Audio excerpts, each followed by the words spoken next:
کہیں بھی آپ نے وہ کام نہیں کیا جو یہودیوں کا کام، یہاں تک کہ جب آپ مدینہ طیبہ پہنچے اور یہودیوں سے ٹاکرا ہوا حضرت محمد صلی اللہ علیہ وسلم کا، تو آپ نے دیکھا کہ یہ 10 ذی الحجہ کو روزہ رکھتے ہیں. تو آپ نے پوچھا بھائی تم کیوں روزہ رکھتے ہو؟ فرمایا 10 ذی الحجہ، وہ 10 محرم کو،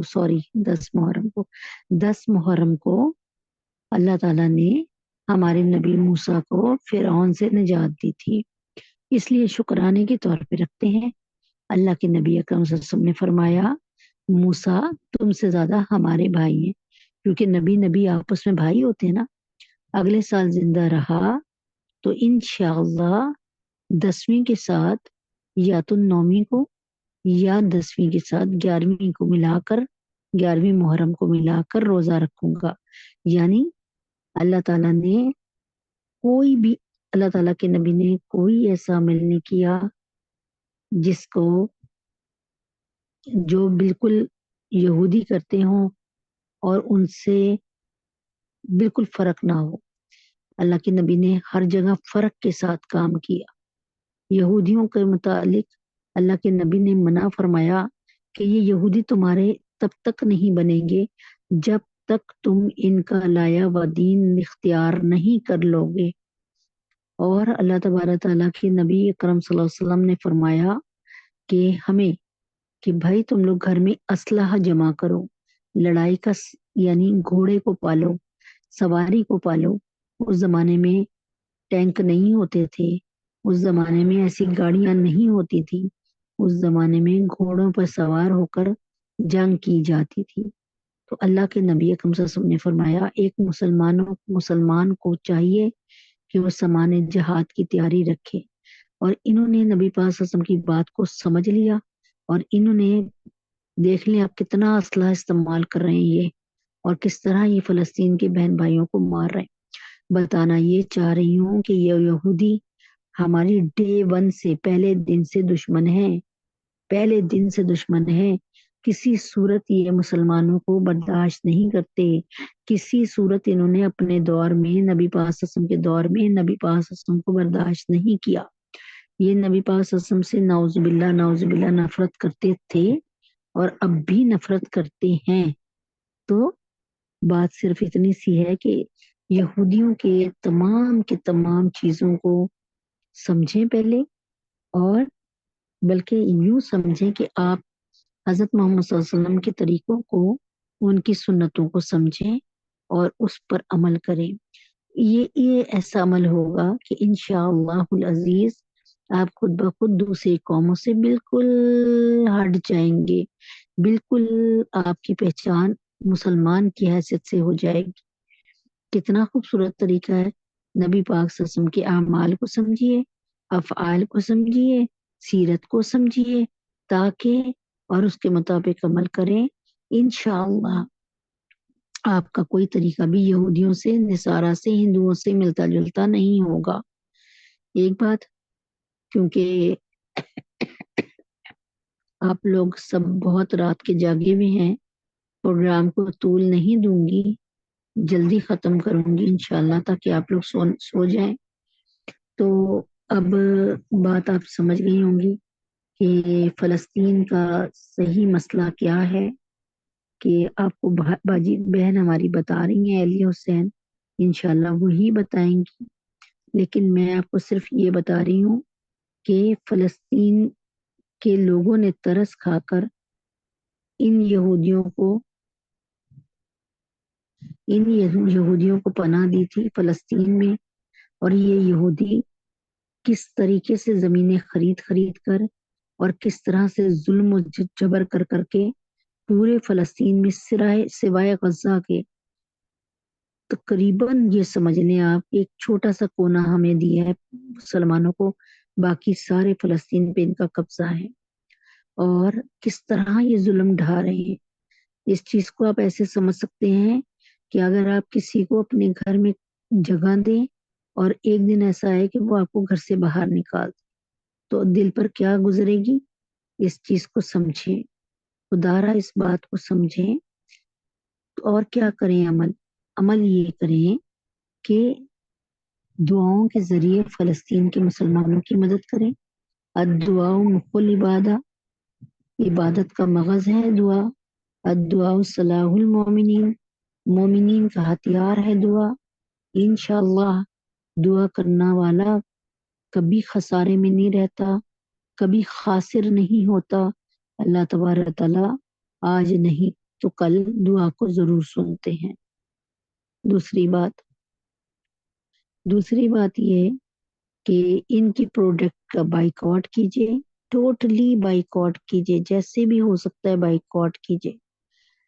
اور تیسری بات یہ، دیکھیں ہم پیپسی کولا نہیں پیئیں گے، 7 اپ نہیں پیئیں گے اور ماؤنٹین ڈیو نہیں پیئیں گے تو کیا آپ سمجھ رہے ہیں کہ ہم مر جائیں گے؟ ارے بھائی نہیں، ہمیں کچھ بھی نہیں ہوگا، یا اللہ ہمیں کچھ بھی نہیں ہوگا، بلکہ ہماری صحت پہلے سے بہتر ہوگی. آپ پیپسی کو دیکھیں نا، پیپسی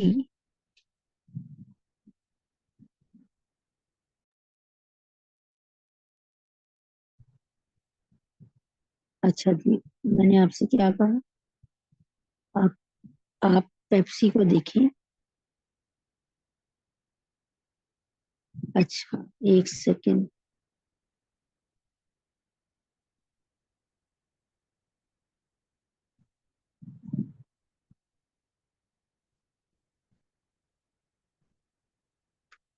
اچھا بسم اللہ. آپ پیپسی کا دیکھیں. پیپسی، پیپسی کا مطلب ہے، پیپسی کا پی کا مطلب ہے پے، یعنی پے کا مطلب ہوتا ہے کہ جیسے ہم کہتے ہیں پیمنٹ دو، پے کرو، پیسے دو. پے آگے ای سے مراد ہے ایوری، پے ایوری. پھر پی سے مراد ہے پینی، پینی کہتے ہیں سکے کو. یعنی اس کا مطلب یہ ہے کہ آپ خریدو، یعنی آپ ادا کرو، پے ایچ پینی ٹو سیو اسرائیل، یعنی اسرائیل کو بچانے کے لیے پیسے لگاؤ. دیکھ لینا آپ اس کو نیٹ سے نکال کے دیکھ لیں پیپسی کا مطلب کیا ہے. اور پیپسی میں پیپسن ہوتا ہے. پیپسن کیا ہوتا ہے؟ سور سے نکلا ہوا ایک مادہ ہوتا ہے جس کو یہ ہر بوتل میں یوں سمجھ لیں کہ یوں سمجھ لیں آپ سمجھنے کے لیے کہ سور کے گوشت کو سکھا کر، سور کے گوشت کو سکھا کر اس کا پاؤڈر بنا کے ہر ملک میں سپلائی ہوتا ہے. ہر فیکٹری میں پیپسی کی دیا جاتا ہے، جس میں تھوڑا تھوڑا وہ جیسے یوں کہ آپ چائے میں چینی ڈالتی ہیں اس طرح سے ہر فیکٹری والا اس کو ڈالتا ہے. اور میں یعنی اس کو آپ خود ریسرچ کر کے دیکھ لینا، اگر میری بات آپ کو سمجھ نہیں آ رہی تو خود ریسرچ کر لیں.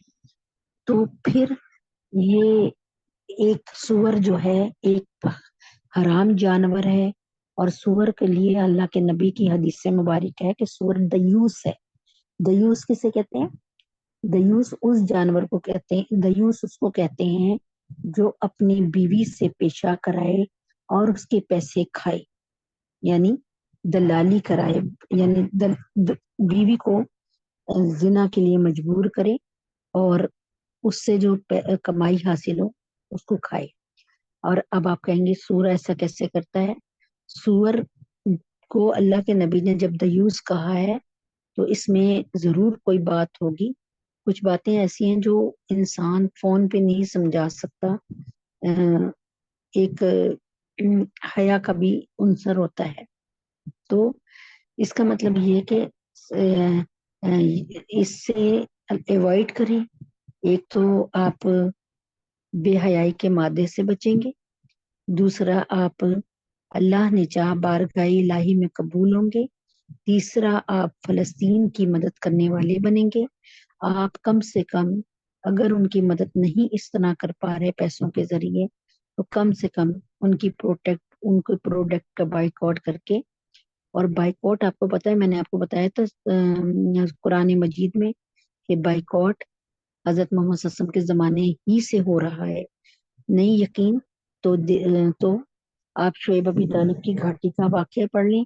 جس میں کفار مکہ نے حضرت محمد صلی اللہ علیہ وسلم سے بائیکاٹ کیا تھا، یا پھر آپ قرآن مجید کا 11واں پارہ غالباً، ہاں اس میں پڑھ لیں، جب تین صحابہ سے بائیکاٹ کیا تھا، کعب بن مالک سے، ہلال بن امیہ سے، مرارہ بن ربی سے۔ کیوں؟ کیونکہ وہ غزوہ تبوک میں شامل نہیں ہوئے تھے۔ کیوں؟ اس لیے کہ وہ سمجھ رہے تھے کہ ابھی تو نبی پاک صلی اللہ علیہ وسلم گئے ہیں اور ہمارے تو حالات بہت اچھے ہیں، ہمارے پاس بہت پیسہ بھی ہے، اور ہمارے پاس سواری کے بہت تیز رفتار جانور بھی ہیں، اور ہم آج نہیں تو کل نکلیں گے اور نبی پاک صلی اللہ علیہ وسلم سے جا ملیں گے۔ لیکن وہ غزوہ تبوک میں اللہ تعالیٰ نے مسلمانوں کا روب بٹھا دیا تھا، اور الحمدللہ رب العالمین غزوہ تبوک ہوا ہی نہیں تھا، ٹھیک ہے، اور مسلمان واپس آ گئے تھے بڑی جلد، یعنی بڑی جلد نہیں، مطلب بہت زیادہ ٹائم نہیں لگا ان کو۔ تو کہنے کا کیا مقصد ہے کہ اللہ تبارک تعالیٰ کے حکم سے وہ 3 صحابہ جو کہ نہیں جا سکے تھے، وہ سمجھ رہے تھے کہ ابھی نبی پاک صلی اللہ علیہ وسلم پہنچیں گے، ہم بھی پہنچ جائیں گے، انہیں کیا پتا کہ اللہ تعالیٰ نے کفار پہ روب ڈال دیا اور نبی پاک صلی اللہ علیہ وسلم تو واپسی کے لیے سفر کر رہے ہیں۔ چنانچہ پھر نبی پاک صلی اللہ علیہ وسلم نے آ کر پوچھا، سب سے منافقین نے جھوٹ بول دیا، لیکن انہوں نے جھوٹ بات نہیں کی، اور انہوں نے کہا، سوچا دل میں کہ ہم سچ سچ بات کریں گے۔ تو اللہ تعالیٰ نے کہا یا رسول اللہ اب آپ ان کا بائیکاٹ کر دیجئے، سب کو منع کر دیجئے۔ تو یہ 40 دن بلکہ 50 دن یہ بائیکاٹ رہا۔ تو کہنے کا کیا مقصد ہے، بتانے کا کیا مقصد ہے کہ آپ بھی بائیکاٹ کریں، بائیکاٹ کریں، بائیکاٹ کریں۔ نہیں یقین تو میں کل آپ کو ایسا واقعہ سناؤں گی جو چھوٹی سی بچی نے بائیکاٹ کیا، اور ایسا بائیکاٹ کیا جو آپ کے ہوش اڑا دے گا کہ کس لیول کی بائیکاٹ کیا۔ تو بہرحال کہنے کا کیا مقصد ہے کہ ان کا بائیکاٹ کریں، لعنت بھیجیں ان پر، اور کس بے دردی سے یہ ہمارے بچوں کو شہید کر رہے ہیں، بڑوں کو شہید کر رہے ہیں، پریگننٹ عورتوں کو، بلکہ انہوں نے اپنے یونیفارم پہ ایک نشان بنایا ہے ایک پریگننٹ عورت کو کا، اور اس میں لکھا ہوا ہے کہ 2 کو ایک ہی گولی سے مارے، یعنی حاملہ عورت کے حمل کو بھی اور حاملہ عورت کو بھی۔ تو یہ بہت ہی ذلیل قوم ہے اور بہت ہی خبیث قوم ہے۔ اللہ تبارک تعالیٰ نے فرمایا ہے کہ یہ نا قرآن میں ان کی ایسی ایسی اللہ تعالیٰ نے وہ بتائی ہیں کہ یہ حرام کھانے والے ہیں، اور یہ دین میں غلو کرنے والے ہیں، دین میں تبدیلی کرنے والے ہیں۔ اللہ تبارک تعالیٰ نے کہیں بھی اچھے اس سے نام سے نہیں پکارا، اور اللہ نے منع کیا۔ اللہ تعالیٰ نے کہا، فرمایا لا تتخذوا اليہود والنصارى ولیا، کہ یہودیوں کو اور نصارہ کو اپنا دوست نہ بناؤ۔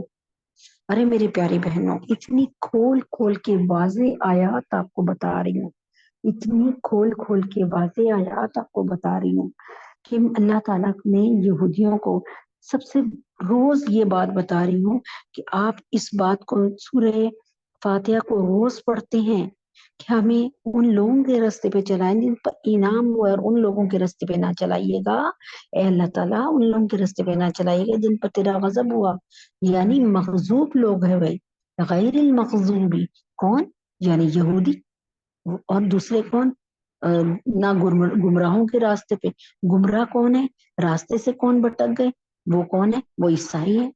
ارے آج قرآن جن کو کہہ رہا ہے کہ جو مغضوب ہیں، جن پہ اللہ کا غضب ہے، جو راستے سے بھٹکے ہوئے ہیں، ہم تو انہی کو رول ماڈل بنا رہے ہیں، ہم تو انہی کے نقش قدم پہ چل رہے ہیں، اور چل کر بھی بڑا فخر کر رہے ہیں، اور سمجھ رہے ہیں کہ ہم نے جنت کا سرٹیفکیٹ لے لیا۔ ارے کیا کیا ہو گیا؟ آپ نے جانا منزل ہے کراچی، اور آپ بڑی خوبصورت ریل گاڑی میں یا آپ بہت خوبصورت جہاز میں بیٹھے ہوئے ہیں، اور وہ جانا تھا مشرق کی سمت، اور وہ جا رہے ہیں، وہ جا رہا ہے جہاز مغرب کی سمت۔ تو کیا آپ اپنی منزل تک پہنچ سکیں گے؟ بتائیں، پہنچ سکیں گے؟ نہیں پہنچ سکیں گے، نہیں پہنچ سکیں گے، قیامت تک نہیں پہنچ سکتے منزل تک۔ یعنی خود نبی پاک صلی اللہ علیہ وسلم ایک دن ایک قبر کے تیاری کا حکم دے کے بیٹھے تھے